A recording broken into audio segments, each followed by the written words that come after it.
Welcome to Colorist Foundry. This video is an update on the Filmverse project.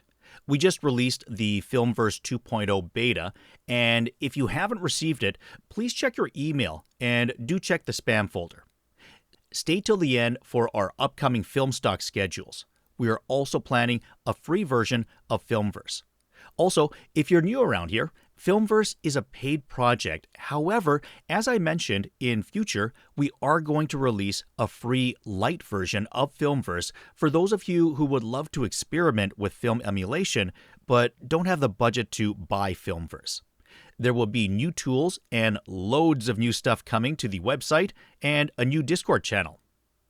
Filmverse as a project has undergone massive changes, not in terms of addition of new film stocks, but in terms of the way color is addressed and rendered on digital images, and the controls math has been worked on as well. Initial idea was to add more stocks to the previous emulation system, but then Resolve itself started offering a film look creator. And at that point, we were already working towards a better film emulation system, and we thought, instead of rolling updates in version 1, let's directly upgrade all our users to version 2. Version 2 is complex in terms of its accuracy on the 1D side of this emulation. It is also complex in terms of its hue render and saturation render because the hue is different at different value inputs, and same goes for saturation. There are different complex crosstalks between different dimensions of this look that have to be rendered with a rather simpler math that handles all of these transitions smoothly. The idea is to capture the nonlinear ways a film works and render it via code without being too aggressive on the footage. It is also at this time I realize that there's a reason why everyone who is chasing film emulation ends up rendering results which look way different than results by anyone else trying to emulate film. And it boils down to this one thing. Aristotle said, "Whole is bigger than sum of its parts." Smaller technical decisions impact how the image is going to be affected at large. And this is where multiple individuals with the same goal massively start to differ.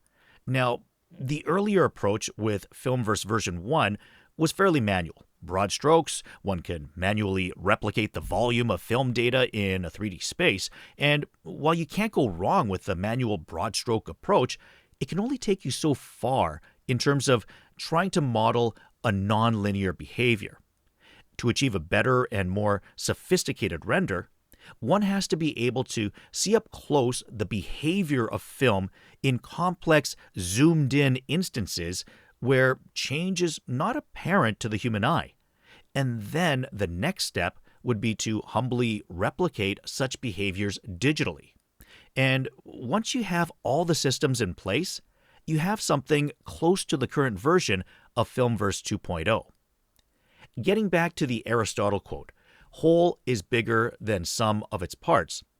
Let's see how this works, in our case, in one of the small areas of working with a film emulation. When you're trying to replicate the one-dimensional aspect of film, you encounter a massive set of data points scattered on a Cartesian plane, and you're asking yourself, what is the best way I can capture the essence of this data, keeping in mind that I cannot be too exact and aggressive while rendering this data to a whole another set of signals, digital signals. So you start looking for different algorithms, and you start seeing how every algorithm sees these data points. And by the time you shortlist it down to 2 best-fitting candidates, you start noticing how they both shape color differently despite maintaining a similar shape overall in a 2-dimensional space. And this is a clear example why every aspect of film emulation needs to be rigorously put through different sorts of existing math to see which one is the closest to actual film rendering. And while you do all of this, you also start noticing that one of these candidates is closer to what the market usually tends to offer. And you think, what if we can offer both of these renders and let the audience see which one works the best? And this is exactly what we have done with Filmverse 2.0. So without further ado, let's begin with the Filmverse 2.0 demo.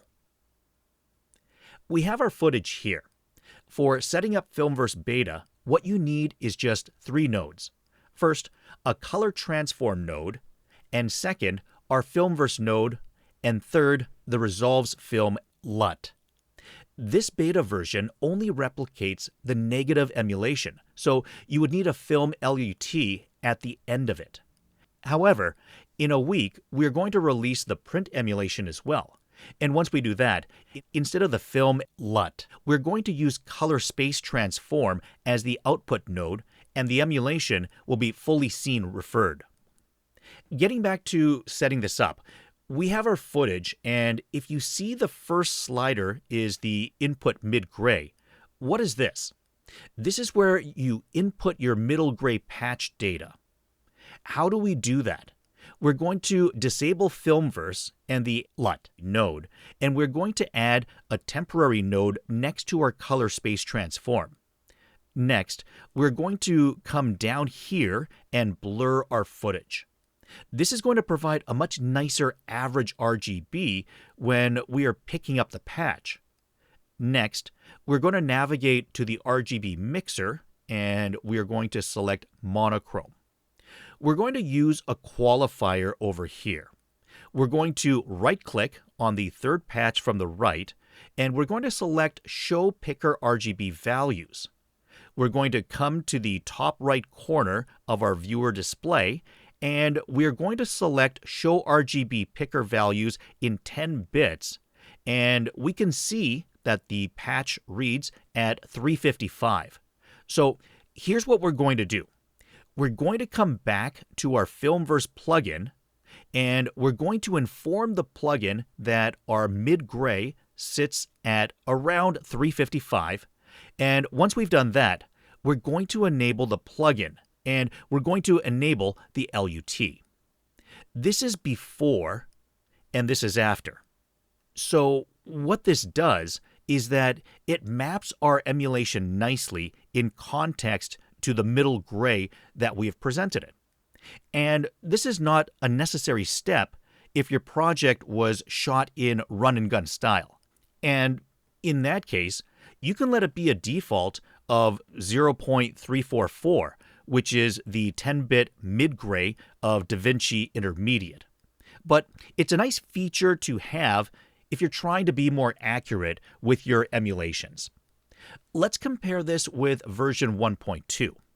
Let's grab a still, and we're going to call it Filmverse 2.0. And let's add another node. Let's copy, paste our node, and let's go ahead and select Filmverse 1.2. Let's reload. You can see how much of a difference it makes. You can see how much detail is present in the skin and the way reds, blues, and greens are rendered. Now, coming back to the Filmverse, this is a second shot, and you can see how beautifully colors are composed over here. One of the major updates is how density performs without breaking the footage. Also, we now have individual densities for red, green, and blue. So let's see what happens when we work with red. The density operation is much more smooth, much more realistic.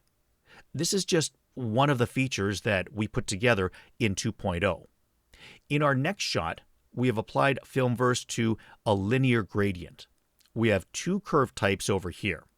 One of them is smooth and another is accurate. And you can see the accurate one is a bit more nuanced in its approach, while the smooth one is much more like a pleasing average that tries to capture all of them. Both have their unique style, and I think both can find their unique use case in a broader market. We have our fourth test shot over here, and the Filmverse plugin is already set up. Now, we can go ahead and increase the film saturation, and what I'd like in this shot more is a little bit more warmth and separation. Unlike the previous version, we have divided the split style into upper split and lower split. And it basically controls how things are going to be styled in the upper segment of the curve versus lower. If I go ahead and play around with the lower split, then it's only going to work with the lower data. And for example, if I go ahead and mess around with the upper split over here, it's going to affect the upper data. That's a cool thing to have. Let's come over here and let's see what we can do with our upper split. Let's increase it. You want to be playful, but you want to do it a bit carefully as well. These controls can be a little sensitive on certain shots. We're also going to invite some of the highlights back in our image. It's sitting right here, and I would want it to sit somewhere around the 700 or 800 mark. So we're going to bring it down. Yep, this works. This looks nice. We're going to increase a little bit more of that split, and you can see how with the lower split, there's a gradual slow shift towards a different color cast altogether. And it looks cool, I think. Now, this shot is a Rec 709 shot, and we have set up our input color space and input color gamma to Rec 709 just to see how far can the Filmverse stretch before it starts looking bad. One of the things I like to do is I like to, especially when there's skin involved in a shot, I like to pull the highlights up. Yeah, it seems more like it. I'll try to adjust my highlight threshold, and once I'm happy with the way things are looking, I like to play around with the luminance RGB mix. When you're messing with highlights or shadows, this thing controls what sort of color mix is that going to be. Is that going to be 100% luminance mix, or it's going to be something with a 0% luminance mix? See what happens as we slide this control towards the right. We start adding more of the RGB mix. That means all of these colors are coming together. And if there's a saturation increase, that is being represented in some of the colors. You can see how there's an increase in red saturation. Now, this might work for some shots, but most of the shots get more pleasing and a filmic composition by reducing luminance mix to 0. And as we do that, you see how we sort of get a bleach bypass look? But it's not exactly that. However, bleach bypass is one of the features we are planning to add soon, so stay tuned for that. In our current shot, we'll reduce the luma mix slightly. And once we've done that, what I really like to do is then add an upper split to make the upper end of our image a little bit more warm.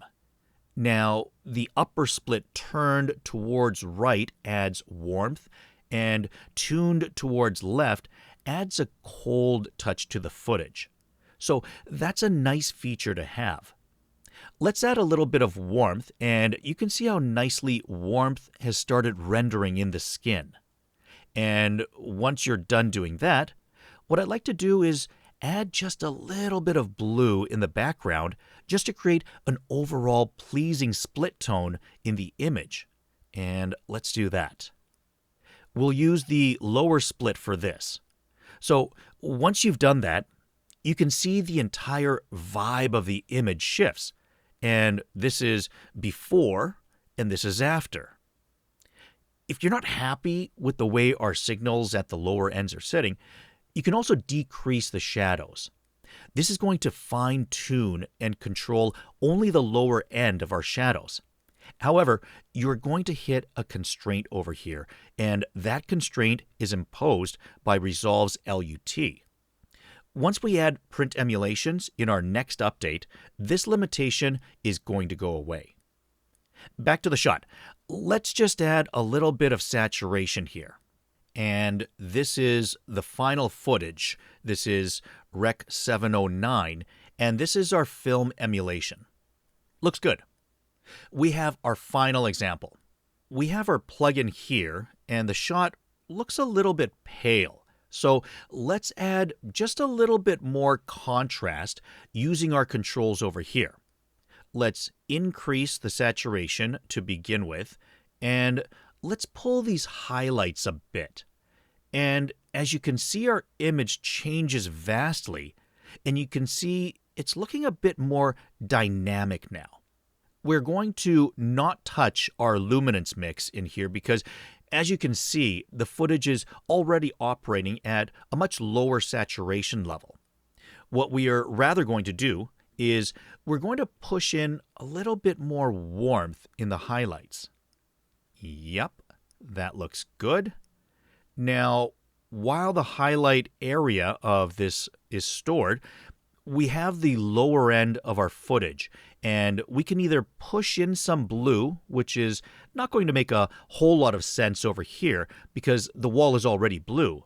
Rather, what I'm going to do is I'm going to decrease the shadow, and what I'm going to do is I'm going to adjust my threshold in a way that the texture of the walls pop out just a little bit more. And once you do that, you can see how the image is looking way more dynamic than what it was when we started playing around with it. That's before, and that's after. Now, as far as all the major important updates, all the upcoming features and other resources are listed on the release schedule on the website. Apart from Filmverse, we're going to add a couple of free cool color tools on the website. For example, an automatic matrix match, which allows you to match your X footage to Y footage with the help of a simple matrix. We have 5 new upcoming features in Filmverse 2.0. 2 of them are old, but 3 of them are new. There'll be a white balance operator, there'll be a skin compressor, and there will be a beach bypass look creator within the Filmverse plugin itself. 2 features that are going to make a comeback are the Cyan Sky Intensity and Film Vibrance. We're also going to release a light version of Filmverse, which is just going to be a simple recreation negative plus print in scene referred color space. It's going to be a non-watermarked light version of Filmverse for people who would like to try something on lines of film look but can't afford to pay the full price for a comprehensive emulation just yet. There are going to be blogs about recipes for different looks one can create using Filmverse, and we're going to start a Discord somewhere in the middle of next month for creating a color community with all the right resources to start understanding the math and logic behind our current color systems. And this is also going to be a place where users are going to interact with each other, showcase their work, and talk about color and requested features in upcoming versions of Filmverse 2.0. That's it for this video. Do subscribe to the channel and follow us on Instagram, and keep an eye out for our project updates and sign up for our newsletter. And I'll see you around. Cheers.